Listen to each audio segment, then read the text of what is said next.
रुकनी assembly के लिए रायदही कहीं तेज तो कहीं सुस्त नजर आई पोलिंग। आम लोगों के अलावा अहम लीडरों ने भी किया अपने हक रायदही का इस्तेमाल।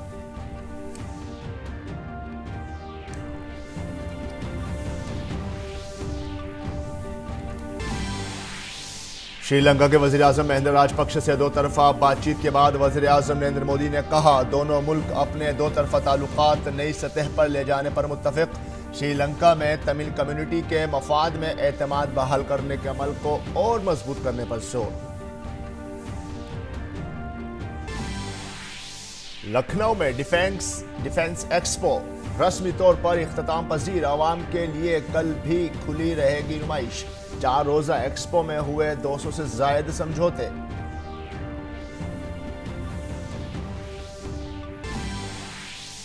चीन में कोरोना वायरस से 723 अफराद की मौत। भारत में सरकार पूरी तरह चाको चौबंद। वजीर सेहत डॉक्टर हर्षवर्धन ने कहा, केरल में 3 मामलों की तस्दीक के बाद हालात पर गहरी नजर।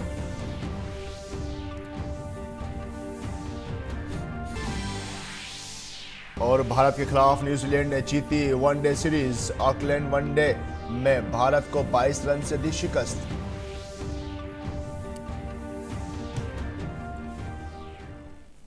आदाब नाज़रीन, खबरनामे में आपका खैर मकदम है और मैं हूं आपके साथ फ़हीम अहमद। दिल्ली असेंबली इंतखाबात के लिए आज वोट डाले गए। असेंबली की 70 सीटों के लिए पोलिंग आज सुबह 8 बजे शुरू हुई, जो शाम 6 बजे तक जारी रही। 3:30 बजे तक 52% वोट डाले जा चुके थे। इस बार के इंतखाबात में वोटिंग फीसद बढ़ाने के लिए इलेक्शन कमीशन ने खास तैयारियां की थी। साथ ही सिक्योरिटी के भी पुख्ता इंतजाम किए गए थे। इस बार दिल्ली के असेंबली इंतखाबात में कुल 1,47,86,382 राय दहिंदगान थे, जिनमें से 2,32,815 राय दहिंदगान 18 से 19 साल की उम्र के हैं।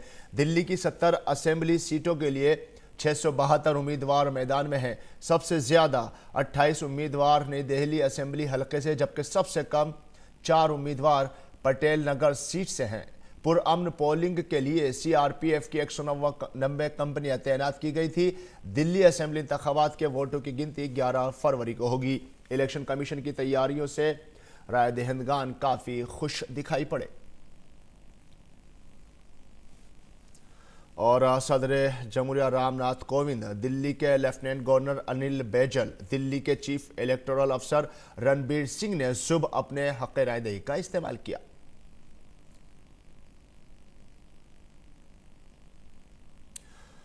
साबिक सदर जमहूरिया प्रणब मुखर्जी ने भी सुबह अपना वोट डाला।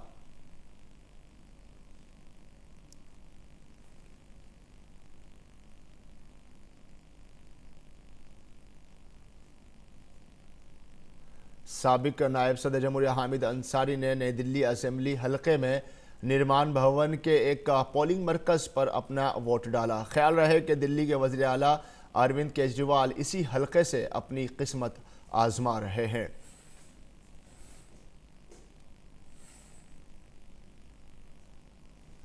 दिल्ली के वज़ीर आला अरविंद केजरीवाल, नायब वज़ीर आला मनीष सिसोदिया और बीजेपी रुकन पार्लियामेंट मीनाक्षी लेखी ने भी जमहूरियत के इस जश्न में हिस्सा लिया।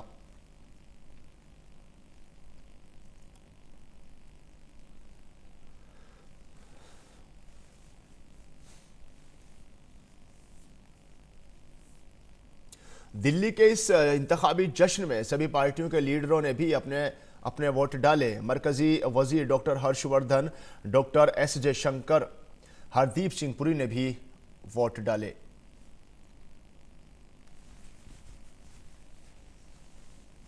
दूसरी तरफ कांग्रेस पार्टी को इस बार अपने लिए कुछ करिश्मे की उम्मीद है। साबिक वज़ीर आज़म डॉक्टर मनमोहन सिंह, कांग्रेस पार्टी की उबूरी सदर सोनिया गांधी और साबिक सदर राहुल गांधी ने भी अपने अपने वोट डाले।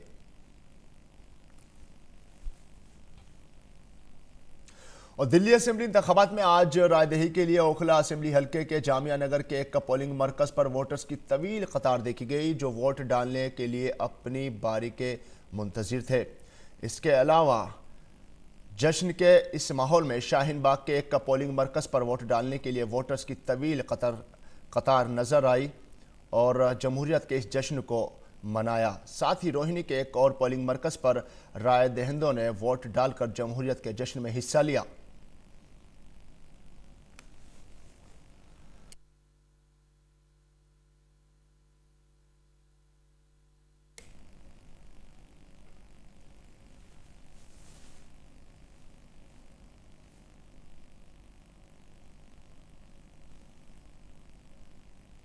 और बीजेपी लीडर प्रवेश वर्मा ने भी मटियाला हल्का असेंबली में अपना वोट डाला। और दिल्ली में जमहूरियत के इस सबसे बड़े जश्न में इलेक्शन कमीशन के अफसरों ने भी अपने वोट का इस्तेमाल किया। Chief election commissioner Sunil Arora, election commissioner Ashok Lavasa और सुशील चंद्रा ने भी वोट डाले और सभी वोटरों से अपील की कि वो अपनी इस ताकत का इस्तेमाल जरूर करें और जमहूरियत के इस जश्न में हिस्सा लें। उन्होंने पुरअमन और गैर जानिबदाराना इंतखाबात के लिए किए गए सभी इंतजामात के लिए दिल्ली इलेक्शन कमीशन और दिल्ली पुलिस की भी सताइश की।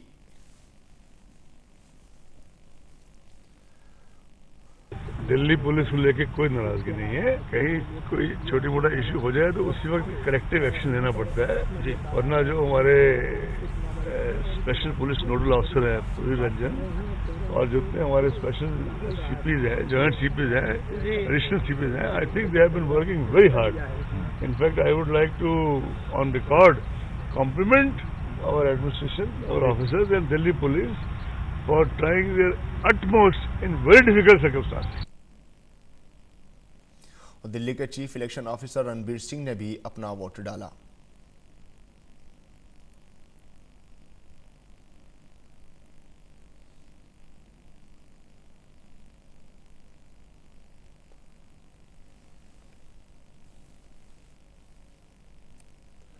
और समाज के मुख्तलिफ तबकों से ताल्लुक़ रखने वाले शख्सियात और लीडरान उन लोगों में शामिल रहे जिन्होंने आज सुबह अपने हक रायदही का इस्तेमाल किया।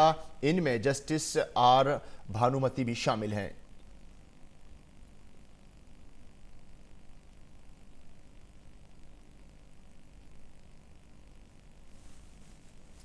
और दिल्ली के दंगल में रियासत के राय दहिंदगान का क्या कहना था, हमारे नामानिगार ने उनसे बात की।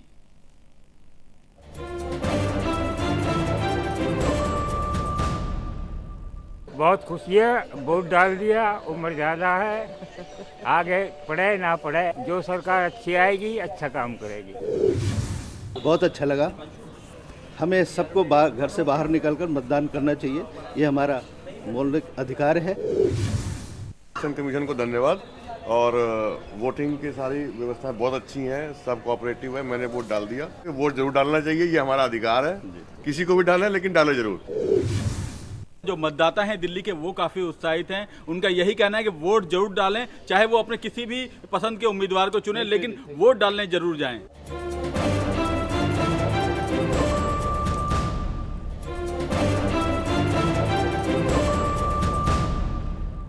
दिल्ली विधानसभा चुनाव के लिए कई मतदाता हमारे साथ ऐसे हैं जिन्होंने पहली बार वोट करने का मौका मिला।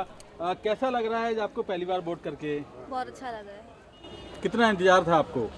बहुत ज़्यादा। फुल वेट था। वोट तो देनी चाहिए, सबको देनी चाहिए और ये सबसे ज़रूरी चीज़ है। 92 साल के तारा सिंह भी वोट डालने के लिए आए हैं, बात करते हैं। क्या कहेंगे, कितनी खुशी है, वोट डाली है? बहुत खुशी है, बहुत खुशी है। कुछ और भी मतदाता हमारे साथ हैं, बात करते हैं। युवा मतदाता हैं, क्या कहेंगे आप? मुझे अच्छा लगा और हमें ये राइट है कि हमें इसका यूज़ करना चाहिए। मतदान हमारी असली ताकत है।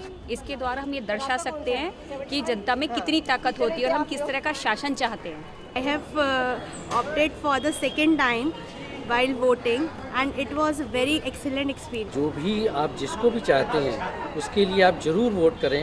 अच्छा कैंडिडेट आपको लगता है तो उसको जरूर वोट करना चाहिए। हमने अपनी सोसाइटी में भी लोगों से कहा कि भैया वोट डालने जरूर डालने जाना। खुशी से वोट डालने आए हैं और रिक्वेस्ट है कि एवरीबडी मस्ट कम। भी अच्छा ऐसा लग रहा है जैसे फेस्टिवल है एंड हम अपने दोनों छोटे बच्चों को भी लेकर आए हैं। बढ़िया, ये तो ऐसा लग रहा है कि यहाँ कोई मैरिज है या कोई फंक्शन मेला हो रहा है कोई, जैसा पहले पिछले सालों में तो ऐसा नहीं हुआ। बहुत सुंदर सजाया है और ये फोटोग्राफी करके तो हमारे को बड़ा खून बढ़ा दिया अपने बुढ़े लोगों का। लोकतंत्र के इस महापर्व में आप देख सकते हैं कितनी कितनी लंबी कतारों में लगकर लोग अपने मतदान करने का इंतजार कर रहे हैं। महिलाओं की भी काफ़ी भागीदारी दिखाई दे रही है। बात करते हैं, क्या कहेंगे मैडम, आज वोट करने निकले आए हैं जी, कितनी खुशी है? बहुत ज़्यादा खुशी है कि भैया अपने मतदान का यूज़ कर रहे हैं। उनको बड़ी सुविधाएं दी जा रही हैं। I am feeling good. खुशी से ज़्यादा रिस्पॉन्सिबिलिटी है। Obviously I mean being the citizen of the country, सबको वोट करना चाहिए। हर नागरिक को वोट देना चाहिए, हमारा अधिकार है। और अगर हम सब लोग घर में चुप के बैठे रहेंगे तो फिर कौन आगे आएगा? I am glad for that. I think women are the people who really make all the difference. So, and we are pretty much voting against certain kind of politics we are seeing, and I don't think we appreciate. So. तो इस बार कहीं ना कहीं महिला मतदाताओं की भी काफ़ी संख्या दिखाई दे रही है और महिला मतदाता भी काफ़ी उत्साहित हैं अपने वोट को लेकर, क्योंकि यहाँ वोट करने के लिए पहुँचे हैं, क्योंकि लोकतंत्र के इस महापर्व में कोई भी अपनी हिस्सेदारी छोड़ना नहीं चाहता। कैमरामैन अनिल कुमार के साथ गिरीश निशाना, DD न्यूज, दिल्ली। और दिल्ली असेंबली इंतखाबात के दौरान चांदनी चौक से कांग्रेस उम्मीदवार अलका लांबा ने आम आदमी पार्टी के कारकुन के साथ बदतमीजी की। उन्होंने कारकुनों के साथ बहस के दौरान थप्पड़ मार दिया, जिसके बाद बूथ के बाहर हंगामा हो गया। हालांकि पुलिस एहलकार ने आम आदमी पार्टी के कारकुन को वहां से हटा दिया।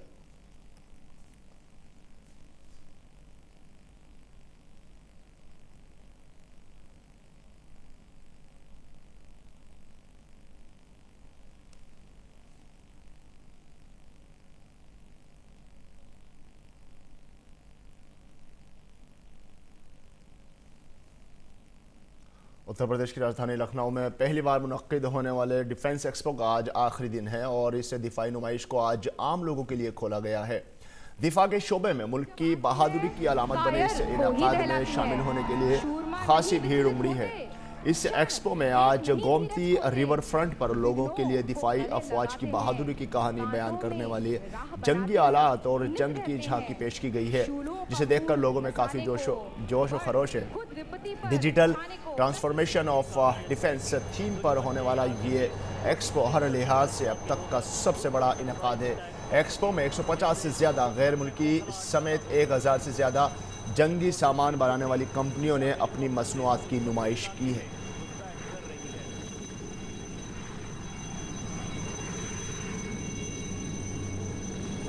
जाबाज कमांडोज की अग्रिम टोली, जिसे पाथफाइंडर्स भी कहते हैं, हेलीकॉप्टर से अपने टारगेट पर की तरफ ले जाएं, जहां हिंदुस्तान एरोनॉटिक्स लिमिटेड द्वारा निर्मित ध्रुव हेलीकॉप्टर का प्रयोग करके बाकी के स्पेशल फोर्सेस दुश्मन के एरिया में आ रहे हैं।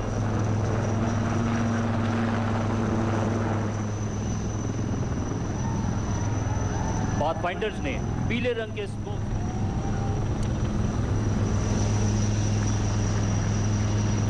इसके लिए एक हेलीकॉप्टर। ये Def Expo UP defence corridor के बारे में एक इन्वेस्टर इंटरेस्ट जगाने में सफल हुआ है। जो भारत सरकार का, जो उत्तर प्रदेश सरकार का संयुक्त जो एक सपना है कि यूपी को एक बड़े दुनिया के एक बड़े डिफेंस प्रोडक्शन कॉरिडोर के रूप में परिवर्तित किया जाए, उसको यथार्थ करने के लिए मैं समझता हूं ये डिफेंस एक्सपो सफल हुआ है।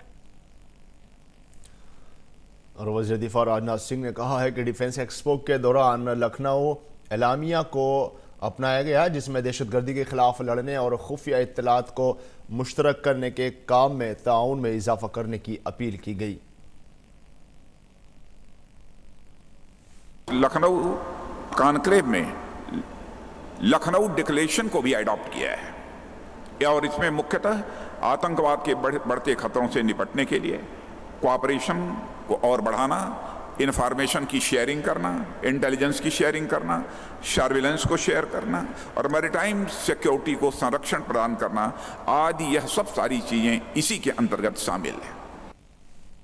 उधर उत्तर प्रदेश के वज़ीर आला योगी आदित्यनाथ ने कहा है कि लखनऊ में मुनक्किदा दिफाई नुमाइश के 11वें एडिशन में 40 मुल्कों के वज़राए दिफा, 70 मुल्कों के 3000 मंदोबीन और मुल्क के मुख्तलिफ हिस्सों से 10,000 मंदोबीन ने हिस्सा लिया।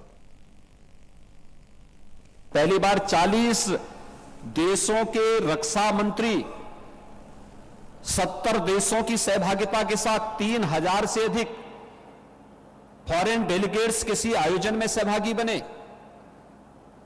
10,000 से अधिक डेलीगेट्स पूरे देश से इस आयोजन में सहभागी बने और मेरा अनुमान है कि कल तक इस पूरे आयोजन में लखनऊ और प्रदेश के 12 लाख से अधिक लोग सहभागी बनने जा रहे हैं। इस पूरे आयोजन में भागीदार बनने जा रहे हैं। अपने आप में एक बड़ा आयोजन हो गया है और डिफेंस की दृष्टि से देखेंगे तो अपने आप में एक महाकुंभ हो गया है। उत्तर प्रदेश के वज़ीर आला ने कहा कि डिफेंस एक्सपो के दौरान 50,000 करोड़ रुपए के सरमायाकारी पर मुश्तमिल 23 मुफाहिमतनामों पर दस्तखत किए गए। उन्होंने इस उम्मीद का इजहार किया है कि इस सरमायाकारी से रियासत के नौजवानों के लिए 2.5 से 3 लाख रोजगार के मौके पैदा होंगे। इस अवसर पर उत्तर प्रदेश सरकार के साथ जो MOU हुए हैं, 23 ऐसे MOU हुए हैं जिनमें 50,000 करोड़ रुपए के निवेश के प्रस्ताव हमें इस अवसर पर प्राप्त हुए हैं और मेरा अनुमान है कि 50,000 करोड़ रुपए के निवेश प्रस्ताव का मतलब उत्तर प्रदेश के अंदर 2.5 से 3 लाख युवाओं के लिए सीधे सीधे नौकरी और रोजगार की संभावनाओं को विकसित करना। श्रीलंका के वज़ीर आज़म महिंदा राजपक्षे 4 रोज़ा सरकारी दौरे पर दिल्ली में हैं। आज उनका राष्ट्रपति भवन में रस्मी तौर पर खैर मकदम किया गया। इस दौरान श्रीलंका के वज़ीर आज़म ने कहा कि ये दौरा दोनों मुल्कों के रिश्तों को मज़ीद मजबूत करेगा। उन्होंने मज़ीद कहा कि इस दौरे से जोग्राफियाई और सकाफती रिश्तों को भी मजबूती मिलेगी। उन्होंने कहा कि पहले हमारे मुल्क के सदर भारत आए थे, अब मेरी बारी है।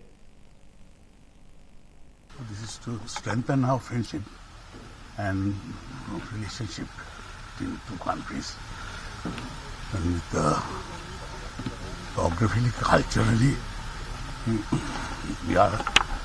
we want to strengthen it. So by this visit, I think we might do that. My president visited Sri Lanka, India, 3 months ago. So now it's my turn. और भारत के दौरे पर आए श्रीलंका के वज़ीर आज़म महिंदा राजपक्षे ने वज़ीर आज़म नरेंद्र मोदी के साथ हैदराबाद हाउस में वफ़द सतह की बातचीत की। वज़ीर आज़म नरेंद्र मोदी ने श्रीलंका के अपने हममनसब महिंदा राजपक्षे से दोनों मुल्कों के दरमियान दिफा और सिक्योरिटी समेत वसी तर मफादात वाले उमूर पर बातचीत की। दोनों वज़राए आज़म के दरमियान तिजारत और सरमायाकारी के साथ ही दिफा और सिक्योरिटी समेत अहम 2 फ़रीक़ी उमूर पर तबादला ख्याल हुआ।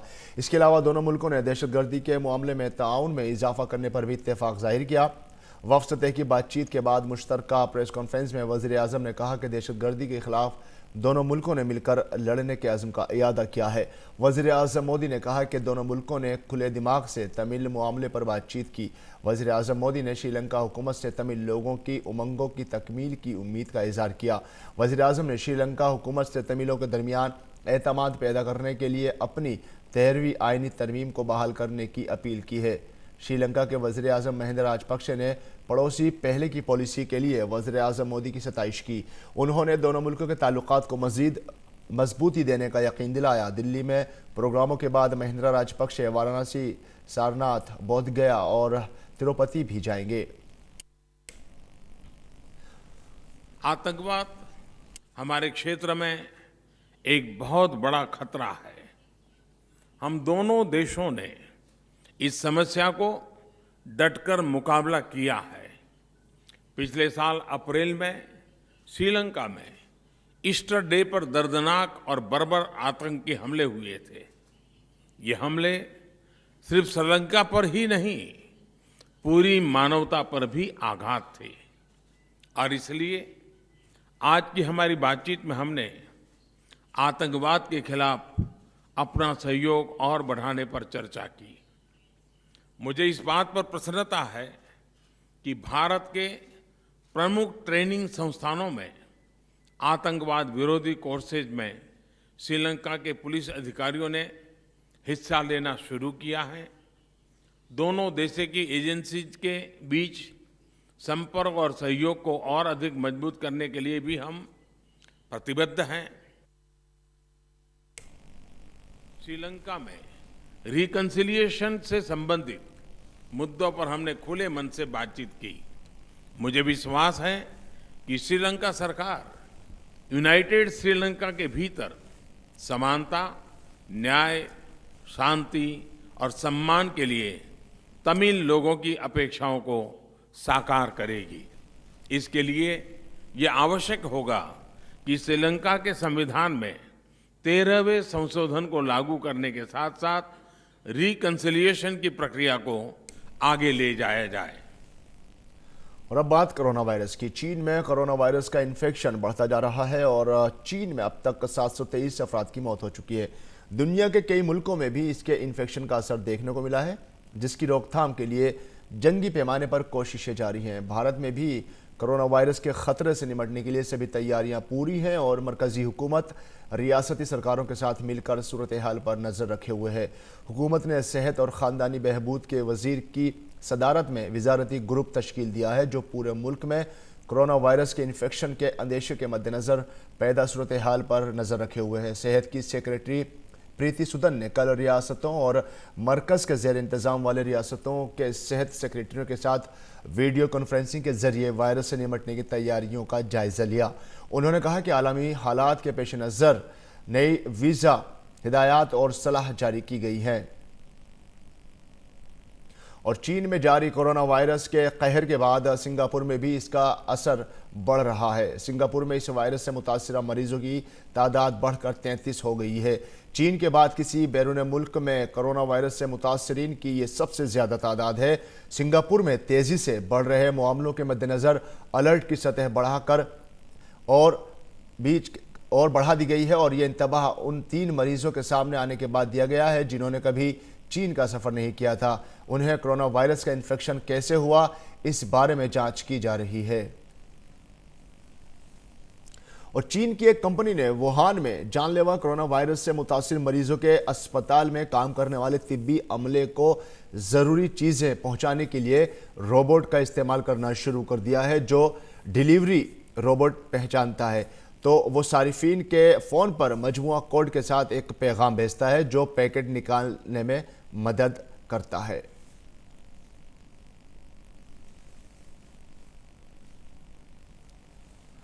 दुनिया भर में बढ़ता आलमी दर्जा हरारत मौसमियात से मुताल्लिक साइंसदानों के लिए बाइस तशवीश बना हुआ है।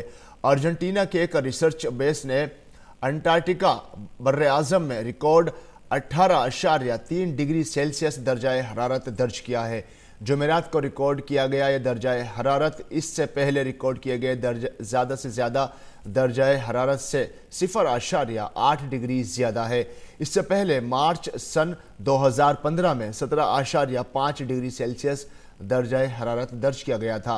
WMO ने कहा है कि दुनिया में मुतावातिर बढ़ रहे हैं और दर्जा हरारत की वजह से पिछले 12 साल में सबसे तेज़ी से ग्लेशियर्स पिघल रहे हैं। और खेल की खबरों में न्यूजीलैंड ने भारत को दूसरे एक रोज़ा मैच में 22 रन से बाहर हरा करके 3 मैचों की सीरीज में 2-0 से नाकाबिल तस्खीर सबकत हासिल कर ली है। ऑकलैंड में खेले गए दूसरे एक रोज़ा मैच में न्यूजीलैंड ने भारत के सामने जीत के लिए 274 रन का हदफ रखा था। भारत की शुरुआत अच्छी नहीं रही और मयंक अग्रवाल 3 रन के स्कोर पर बेंटन की गेंद पर टेलर के हाथों कैच आउट हुए, जबकि अच्छी बल्लेबाजी कर रहे पृथ्वी शाह 24 रन बनाकर जेमेसन की गेंद पर बोल्ड हो गए। वहीं कप्तान विराट कोहली को टीम साउदी ने बोल्ड कर दिया। कोहली ने 15 रन बनाए। भारतीय टीम 48 ओवर 3 गेंद में 251 रन बनाकर आउट हो गई। और इससे पहले भारत ने टॉस जीता और पहले बल्लेबाजी का फैसला किया। न्यूजीलैंड के सलामी बल्लेबाजों ने अच्छी शुरुआत की। गुप्टल और निकल्स ने पहले विकेट के लिए 93 रन जोड़े। न्यूजीलैंड ने 50 ओवर में 8 विकेट के नुकसान पर 273 रन बनाए थे। मरकजी हुकूमत ने लोगों के मेयार ज़िंदगी को बेहतर बनाने के लिए कई मंसूबे शुरू किए हैं। उन्हीं में से एक है प्रधानमंत्री शहरी आवास योजना। इसके तहत शहरी इलाकों में रहने वाले गरीब और कमज़ोर तबके के लोगों को घर बनाने के लिए माली इमदाद दी जाती है। तो आइए आपको दिखाते हैं हिमाचल प्रदेश के ऊना से ये ग्राउंड रिपोर्ट।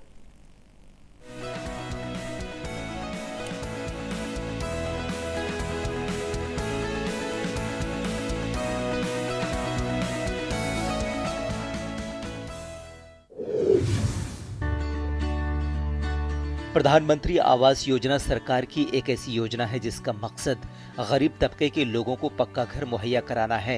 हिमाचल प्रदेश के ऊना शहर में रहने वाली कृष्णा देवी और त्रिशला देवी के लिए ये स्कीम किसी गनीमत से कम नहीं है। इस स्कीम के तहत कृष्णा देवी को सरकार की तरफ से 1,65,000 रुपए की मदद मिली और उस रकम से आज उनके पास अपना पक्का मकान है। ये तो बहुत ही अच्छा हुआ। हमारे पास एक ही कमरा था, एक ही कमरे में रहते थे, खाना पीना किचन सब एक ही कमरे में था।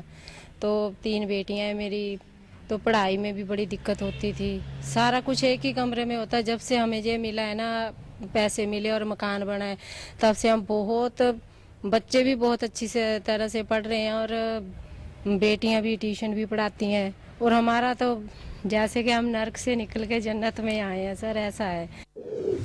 त्रिशला देवी भी ऊना में ही रहती हैं, जिनके शौहर की बेवक्त मौत ने उनकी जिंदगी में अंधेरा कर दिया। प्रधानमंत्री आवास योजना के सबब आज उनके पास पक्का घर है, जिसकी खुशी उनके चेहरे पर साफ तौर पर दिखाई देती है। बहुत बढ़िया, मेरा घर बन गया है और मैं बहुत खुश हूँ। पहले घर में पानी भर जाता था, अब पैसा मिला और मैंने ऊंची जगह घर बना लिया। सिर्फ कृष्णा और त्रिशला ही नहीं, बल्कि ऊना शहर में प्रधानमंत्री शहरी आवास योजना के तहत 262 पक्के घर बनाए गए हैं। वाकई प्रधानमंत्री आवास योजना के सबब हिमाचल के उन तमाम गरीब और कमजोर तबके के लोगों की जिंदगी बेहतर होने लगी है, जो जिंदगी भर की अपनी कमाई से शायद कभी अपने लिए पक्का मकान नहीं बना पाते। ऊना से अमित शर्मा की रिपोर्ट, डीडी न्यूज उर्दू खबरें।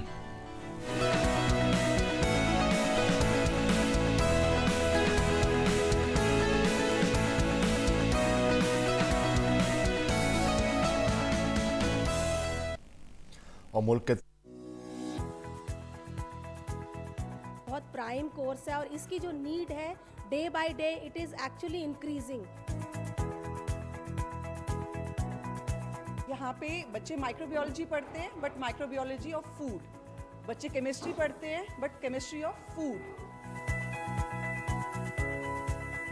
जनरली फूड टेक्नोलॉजी क्या करता है कि एग्रीकल्चर थी। और अब मौसम का हाल।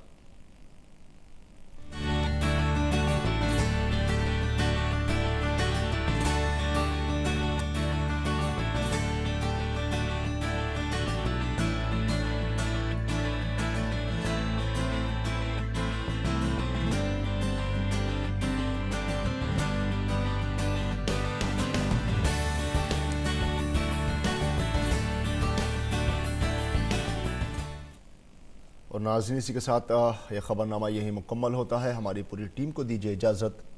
आदाब।